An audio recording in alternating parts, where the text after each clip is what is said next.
بھارت میں شائع ہونے والی کتاب کال کی اوتار نے دنیا بھر میں ہلچل مچا دی ہے۔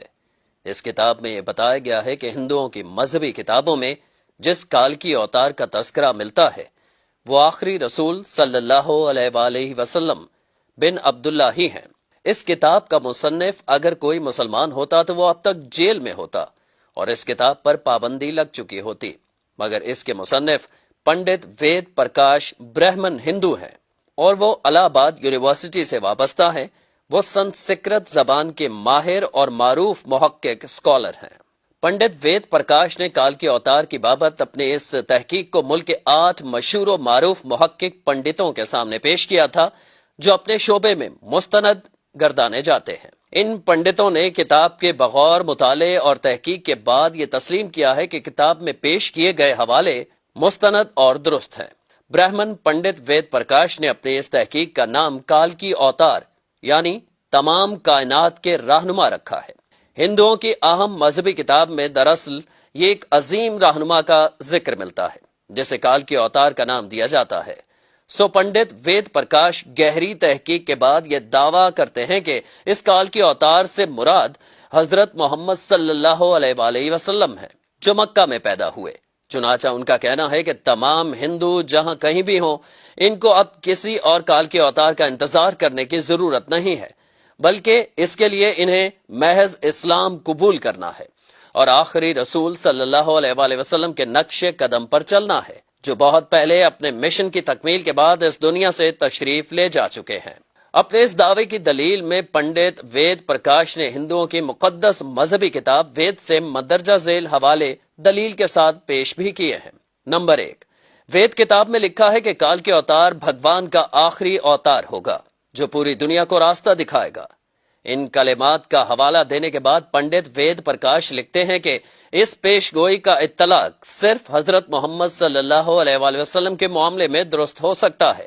نمبر 2، ویدوں کی پیش گوئی کے مطابق کال کی اوتار ایک جزیرے میں پیدا ہوں گے اور یہ عرب علاقہ ہی ہے جسے جزیرۃ العرب کہا جاتا ہے۔ نمبر 3، مقدس کتاب وید میں لکھا ہے کہ کال کے اوتار کے والد کا نام وشنو بھگت اور والدہ کا نام سومانب ہوگا، جبکہ سنسکرت زبان میں وشنو اللہ کے معنوں میں استعمال ہوتا ہے اور بھگت کے معنی غلام اور بندے کے ہیں۔ چنانچہ عربی زبان میں وشنو بھگت کا مطلب اللہ کا بندہ یعنی عبداللہ ہوا اور سنسکرت میں سومانب کا مطلب امن ہے جو کہ عربی زبان میں آمنہ ہوگا، اور آخری رسول صلی اللہ علیہ وآلہ وسلم کے والد کا نام عبداللہ اور والدہ کا نام آمنہ ہی ہے۔ نمبر 4، وید کتاب میں لکھا ہے کہ کال کی اوتار زیتون اور کھجور استعمال کرے گا اور وہ اپنے قول و قرار میں سچا اور دیانتدار ہوگا، اور یہ دونوں پھل حضور اکرم صلی اللہ علیہ وآلہ وسلم کو مرغوب تھے، جبکہ آپ سچائی اور دیانتداری میں تو اس حد تک معروف تھے کہ مکہ میں محمد صلی اللہ علیہ وآلہ وسلم کے لیے صادق اور امین کے لقب استعمال کیے جاتے تھے۔ نمبر 5، وید کے مطابق کال کی اوتار اپنی سرزمین کے معزز خاندان میں سے ہوگا، اور یہ بھی محمد صلی اللہ علیہ وآلہ وسلم کے بارے میں سچ ثابت ہوتا ہے کہ آپ قریش کے معزز قبیلے میں سے تھے جس کی پورے عرب میں عزت اور شام و عراق میں پہچان تھی۔ نمبر 6، ہماری کتاب کہتی ہے کہ بھگوان کال کی اوتار کو اپنے خصوصی قاصد کے ذریعے ایک غار میں پڑھائے گا۔ اس معاملے میں یہ بھی درست ہے کہ محمد صلی اللہ علیہ وآلہ وسلم مکہ کی وہ واحد شخصیت تھے جنہیں اللہ تعالیٰ نے غار حرا میں اپنے خاص فرشتے حضرت جبرائیل کے ذریعے تعلیم دی۔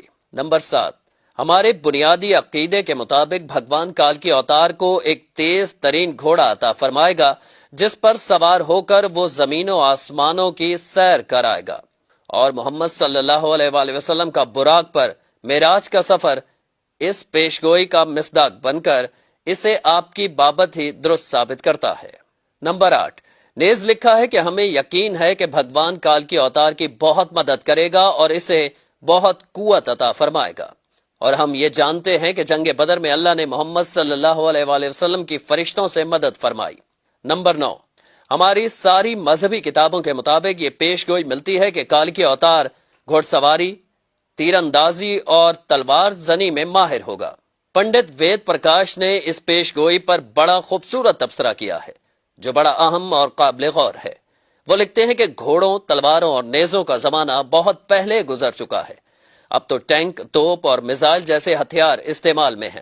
لہٰذا یہ عقل مندی نہیں ہے کہ ہم اس دور جدید میں تلواروں، نیزوں اور برچیوں سے مسلح کال کے اوتار کا انتظار کرتے رہ جائیں۔ حالانکہ حقیقت یہ ہے کہ مقدس کتابوں میں کال کے اوتار کے واضح اشارے حضور صلی اللہ علیہ وآلہ وسلم کے بارے میں ہیں، جو ان تمام حربی فنون میں کامل مہارت رکھتے تھے۔ ٹینک، توپ اور میزائل کے اس دور میں گھڑ سوار، تیز زن اور تیر انداز کال کے اوتار کا انتظار نری حماقت ہے۔ اس کو اتنا پھیلائیں کہ ساری دنیا کے ہندو کلمہ پڑھ کر اللہ تعالیٰ کے حضور سچی توبہ کر کے جنت میں جانے والے بن جائیں۔